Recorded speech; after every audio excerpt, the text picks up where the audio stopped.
From the creators of Off the Record, one of the most exclusive, invite-only events for revenue leaders, GetAccept is now bringing these conversations and insights on the record. This is the podcast where revenue leaders share their biggest challenges and how they overcame them. And here's your host, Morgan Ingram.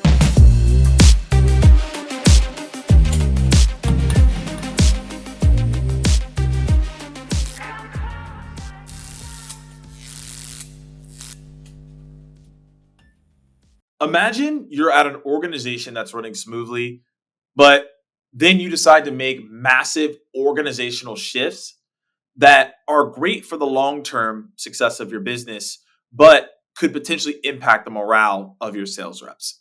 So today, that's what we're going to talk about with Doreen Pernel, CRO at Scaleway. And she talks about how she was leading her team recently through this massive organizational shift that they were having and how she needed to lead from the front, talk to the managers, make sure to talk to the right departments, and guide them through a time of change that led to impact and success.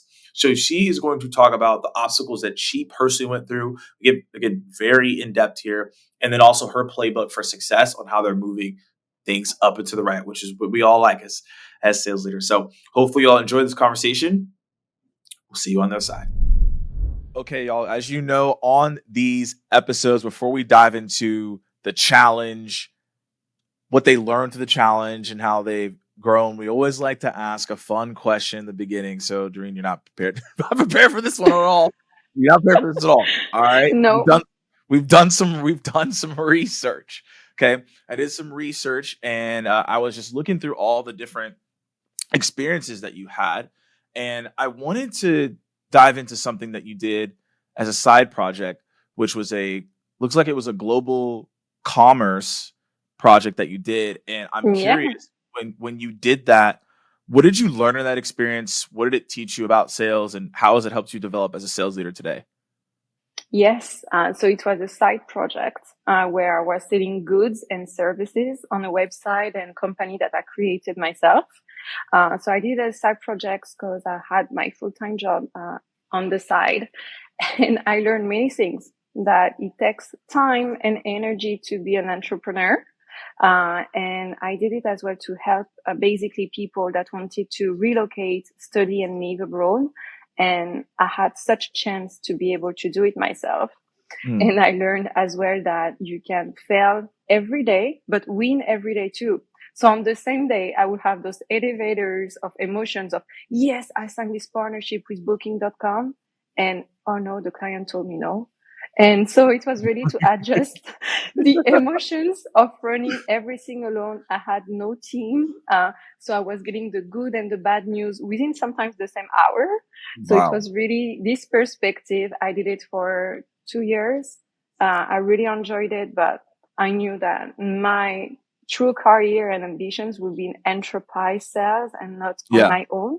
But it was fun to do it a little bit. So before we go into the challenges you face now as a senior leader, I'm curious. You said you felt the feelings instantaneously, whether they were good or bad. So how did you manage those emotions of like, oh wow, I got rejected like in this moment? You have no team to really back up on. You have to motivate your own self. So what did you do in those moments?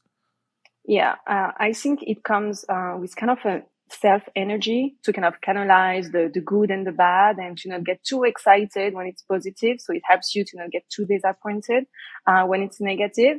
But I will say something that really helps. It's having those core things that you enjoy doing, whatever the day, whether it's sports, family, friends, that helps to keep the mentality right. But yeah, of course, some days were complicated, but definitely putting a level of satisfaction to be, that was good, but not too amazing. So it's not too low when you get low.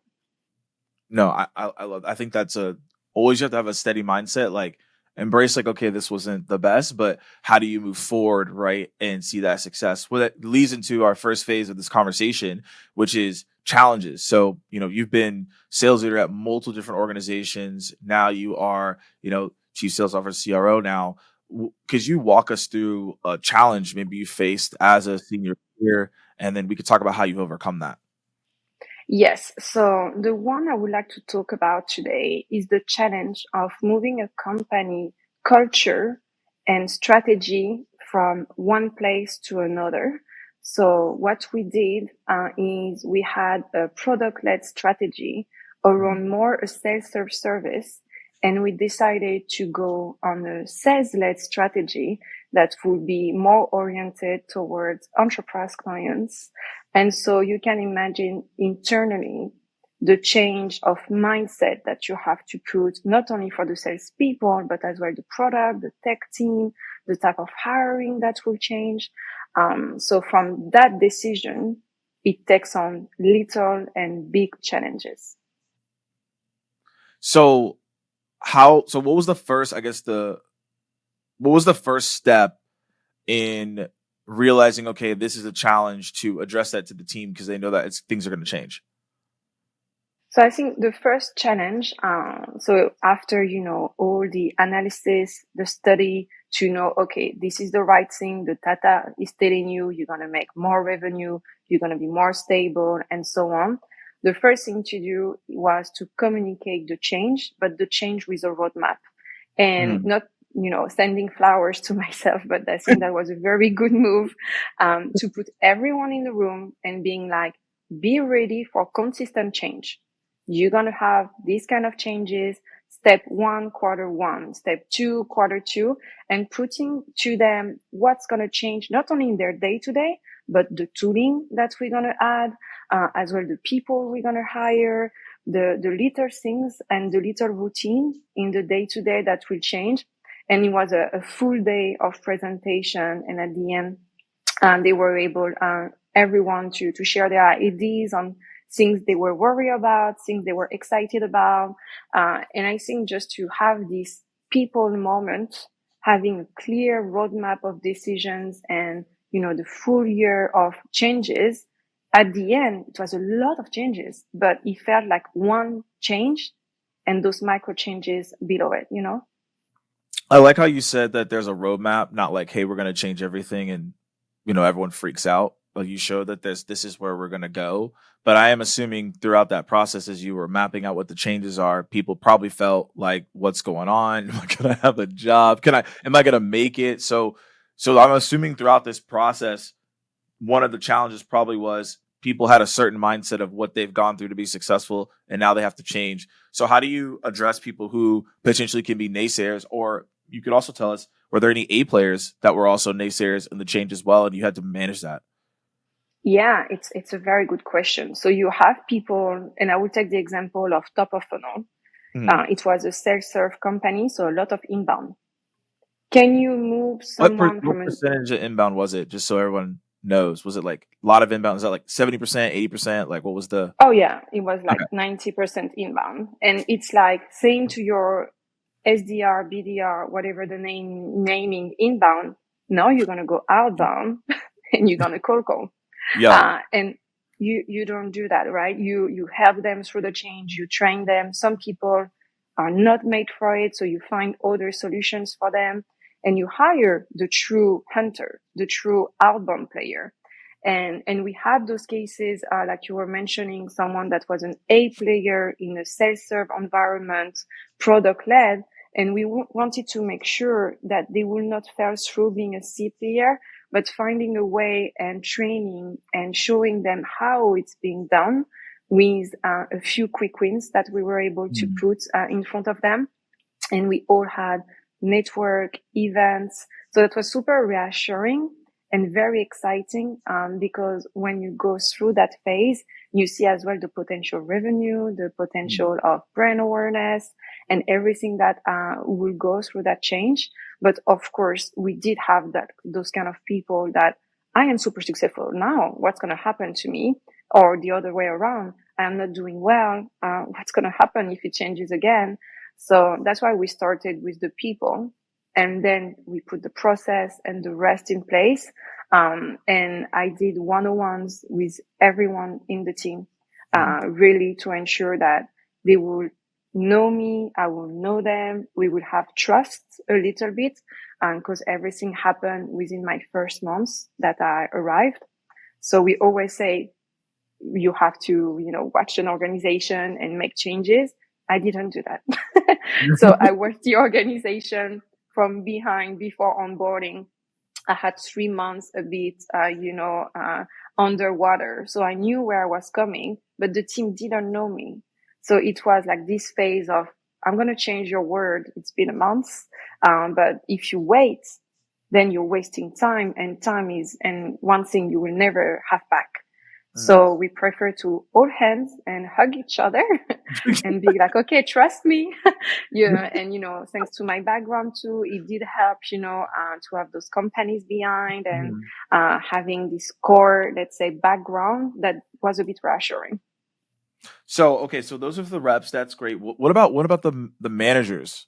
Managers that were leading, let's say, an inbound team, and now they have to go outbound, and maybe that's something that they're not comfortable with. So now their way that they coach and they lead is completely different. So how are you speaking to those leaders where it's like, hey, yeah, you had all this inbound coming in, now you got to teach people how to do outbound, and they're like, well, that's not what I signed up for. How do you deal with those challenges and potential risks and conversations? So maybe to take even a precise and concrete example, because the manager of that team changed. He quit before I arrived, and I hired someone while I was underwater. That was in my previous company at Data Echo. So when she joined, she knew where she was coming. But for example, the CSM manager, she was used of running a business of customers that were on a lower spectrum of revenue, and as well, the volume was not the same, and they were not going through a big phase of renewal. So we were saying, you're going to continue what you're doing, it's great, but you're going to do it with more revenue, higher volume, and as well, what we said to them is you're going to get new processes. And that was not difficult because the manager was on it, and she was someone very coachable. We had another manager in another team that was less coachable and was very negative to the change because he knew the company for like over 10 years and he wanted to keep as it is. And I took some time, few weeks, few months to try to convince. At some point, you cannot convince the world, and it's not feasible, and it's fine. You will have other leaders that will do. But the thing is to know when to say stop, to convince someone that will never flip around.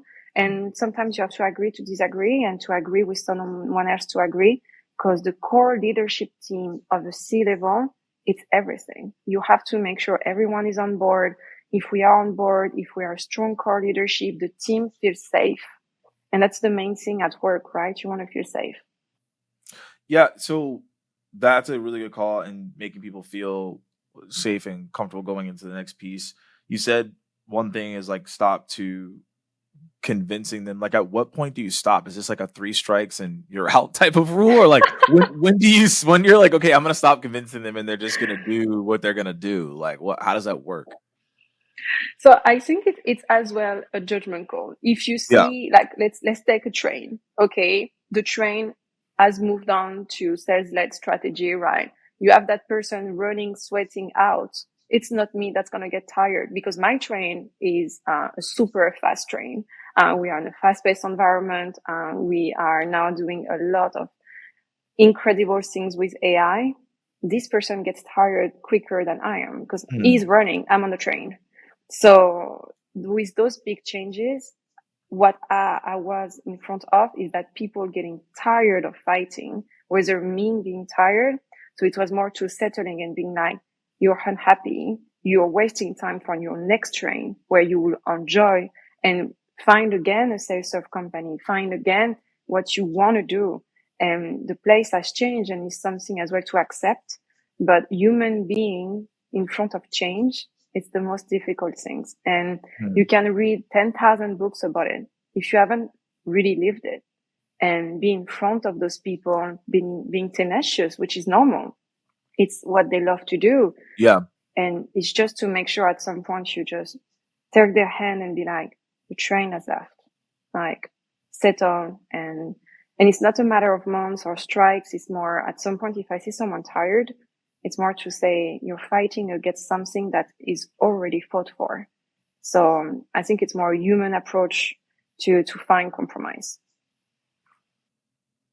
And what if someone isn't willing to find compromise? Well, then it's an HR conversation. I'm kidding. I think everyone finds compromises. You are at work. It's not like in a couple or, like with your marriage or where you're like, okay, I put my finger on it. Like we have kids, a house and everything. You find compromises at work, and we are lucky in the tech environment that in the fast environment, and especially because we are in front of AI and everything, people are so excited, so eager. We are really in front of people that are in a mindset that is like, let's take it, let's do it. And maybe that's why I chose that industry, to be honest. It's just to be with people so excited from any kind of background, any age, anything. And you're like, wow, amazing. No, that's awesome. And speaking of going into the next point was amazing. We talked about, okay, if someone doesn't compromise, see you later. Just kidding. We'll talk to them. We'll figure it out. But the thing is, you were able to proactively get in front of probably a lot of obstacles and problems that people typically have. And you've given some actual insights on how to solve that. As you were shifting towards this new motion, people were going more outbound. Could you share, so you had the challenges, you kind of went through, here's the roadmap. Could you talk about how people started to adopt the mindset more as you showed the roadmap, and how much easier was that for people to grasp on to the change in strategy? It's a very good point. And I think it came with those daily wins. And we already have a channel on Slack called #DailyWin, kind of empowering the full company on those wins that are important to kind of, celebrate at the same time. And it was the first deal that we closed outbound. That was I think, the mindset shift that we needed. And as well, the first biggest deal of the quarter, or the first QBR that we did together.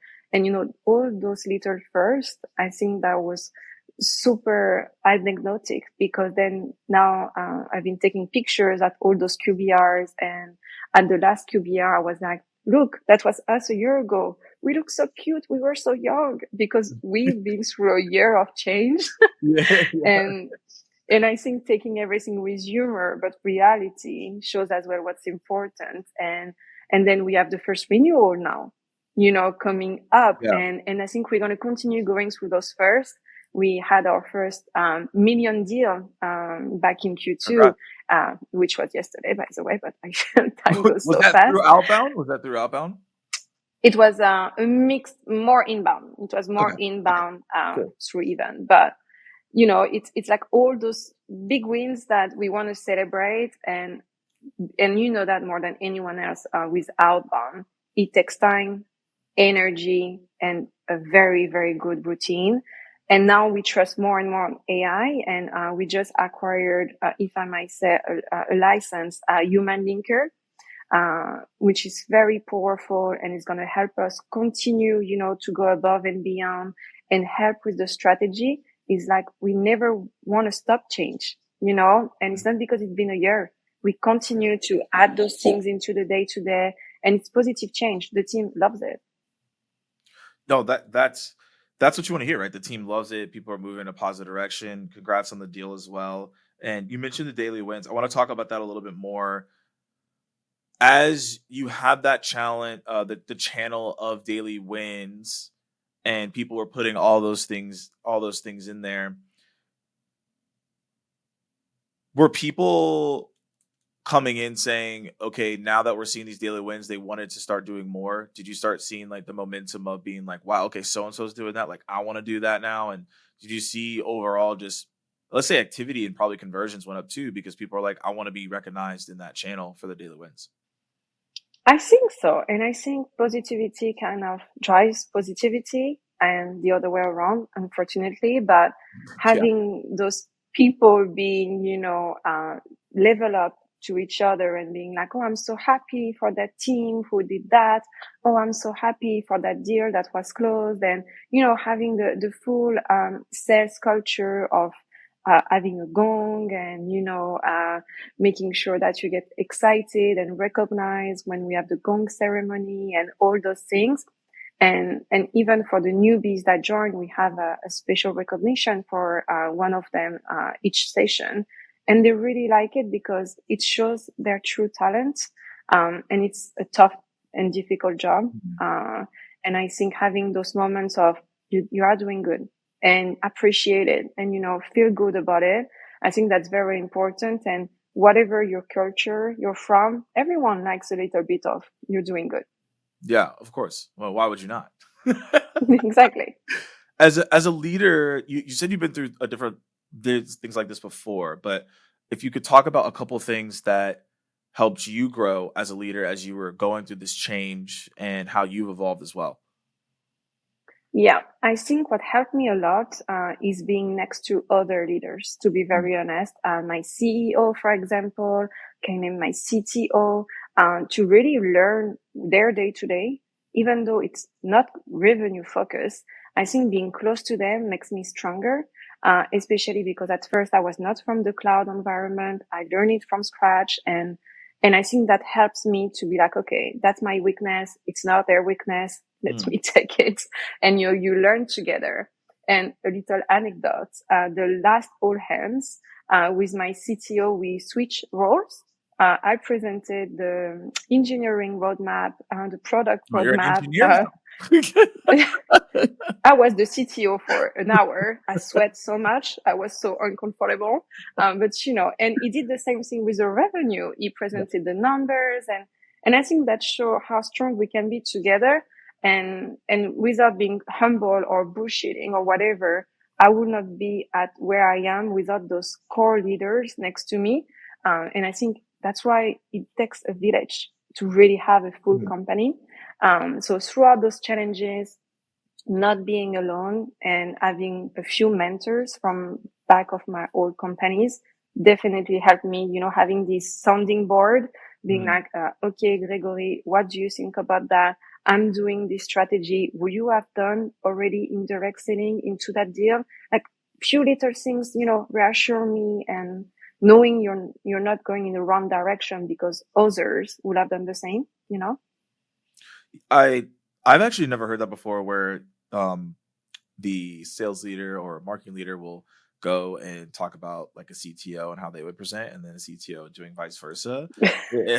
So I think that's actually an interesting strategy, right? Because again, to your point, it shows that like no, we all understand what's going on. I guess my question becomes, how often are you doing that, and have you done like all the roles? Or are you doing like the CEO, like are you doing like the marketing report, etc.? And I'm just very curious, and people also probably listening and are curious as well. Like, how can they start incorporating this?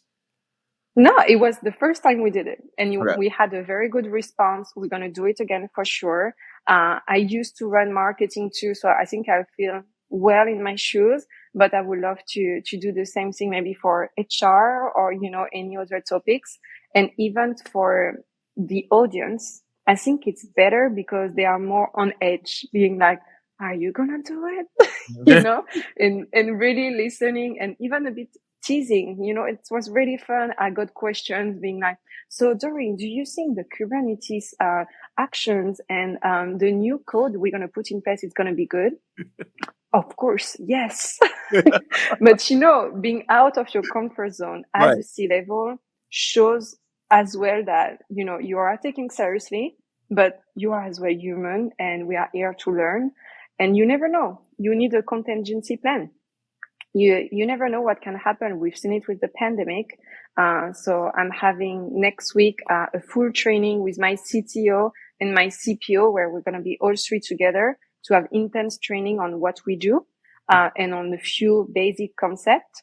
And we try to really put that time in the calendar. So whenever someone is off or whatever, we can cover. Yeah, I think that's great. It's keeping communication. I think a lot of orgs obviously they don't do that, right? Everyone's in silos, and you all are breaking down those silos, communicating, putting yourself in the right spot. And as we talked about, everything here was about how did you solve that problem, change management, setting the roadmap. I love that, getting people excited. And again, if you're not about it, see you later.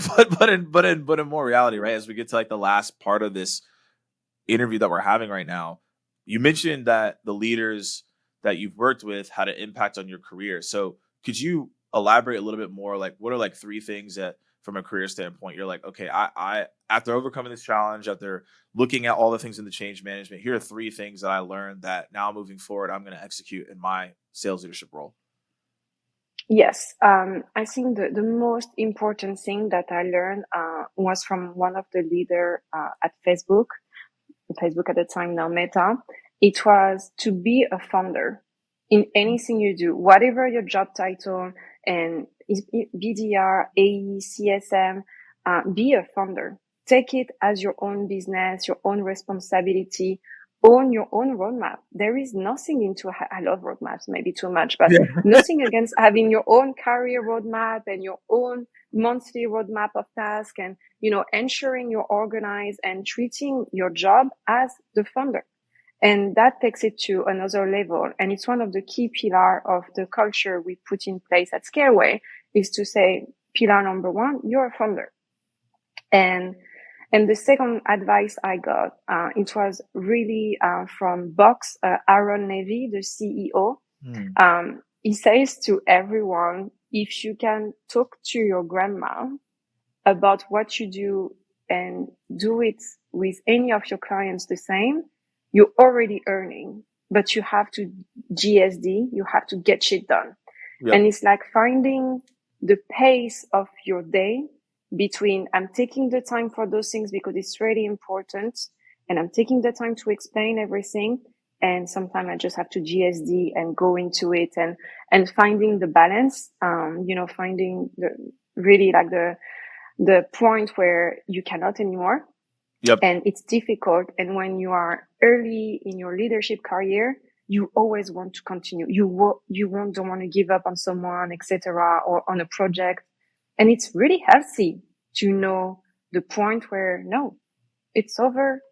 Let's move on. It's like the same thing with a deal. And that helps. And the more you do it, the less guilty you feel, because it was good in the past, and you gain whatever time, money out of it.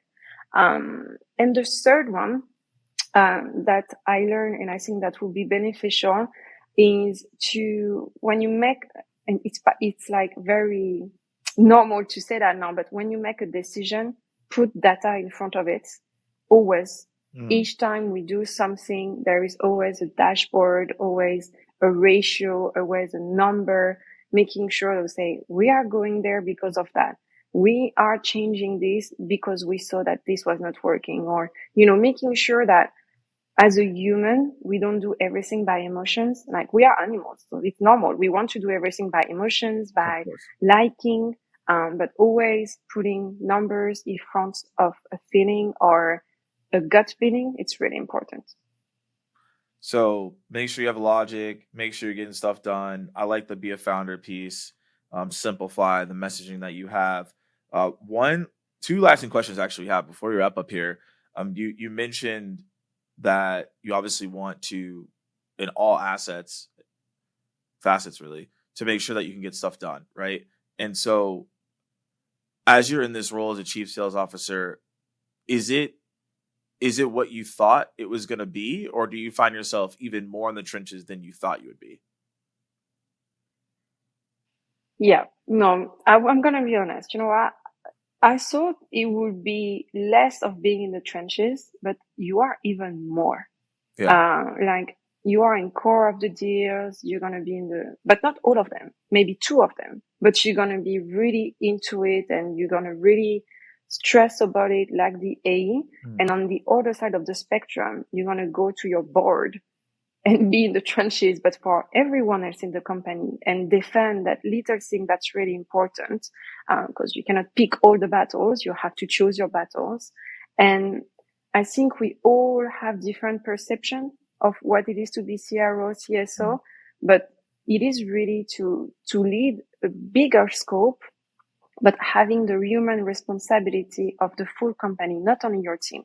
Because if there is no money entering, it's not only the sales and not only your small team of sales.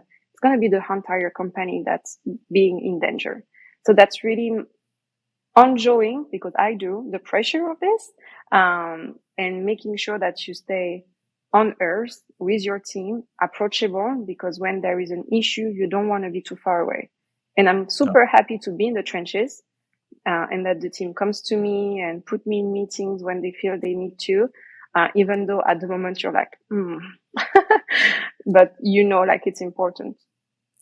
Yeah, you can't speak in context if you don't know what's going on, right? So the closer you are, the better, which makes complete sense. And as we wrap up, the last question here is, we've had a lot of great takeaways. We've learned a lot on roadmaps. You like them a lot. So when you're doing any type of change, there needs to be some type of roadmap. Make sure that you're speaking to the team directly on what is going on, and again, showing like what this will mean for them in terms of better results. And if someone maybe isn't with that mindset, maybe they're not for the long term, but at least addressing it. And I love the GASD, get stuff done. So, if you're like, hey, get in the trenches, you need to be doing that even more as a senior leader, is what we learned here today. The last question though for you is, do you have any shout outs or mentions to anyone before we leave? Oh, yes, I will have a shout out, even two, if I may. Oh, yeah, you can take two. Okay, I can make two. So one shout out would be definitely to the CTO I mentioned, Jean-Baptiste Kampf, taking the time for every little questions that I'm having. And a big shout out, of course, for my team, because I will not be there and we are in the same boat always. And yeah, I'm really enjoying that. Awesome. Well, Doreen, thanks so much for your time. Everyone tuning in, hopefully you gained something from this that you can go execute as a leader, and we'll see you all next time. Thanks for joining us on the On the Record podcast with Doreen. And I hope that you got some really good insight on, hey, if you're in a crazy organizational shift right now, on how to manage things appropriately. So here are three things that I want to mention in the recap here. So number one, successful leadership requires clear communication. We all know that, but it's important to continuously reaffirm that. So how are you following up with people? What are you telling people? How are you making sure they know what's going on? That's important. Number two is data-driven decisions are absolutely critical and important. Take the time to analyze your data. How should you go about it? What are ways that you should look at it? Those things of that nature. And then also three, understanding how to have innovative techniques to get your team continuously excited. So are you getting in the trenches with them? Are you sharing things that they can continuously evolve with as those changes are being made? So hopefully you'll enjoy this episode, Doreen. I know that I learned a lot from it, and I hope that you subscribe to this podcast so you can continuously hearing conversations and challenges of leaders and how they're looking to overcome it. So looking forward to hearing back from you all. Talk to you soon.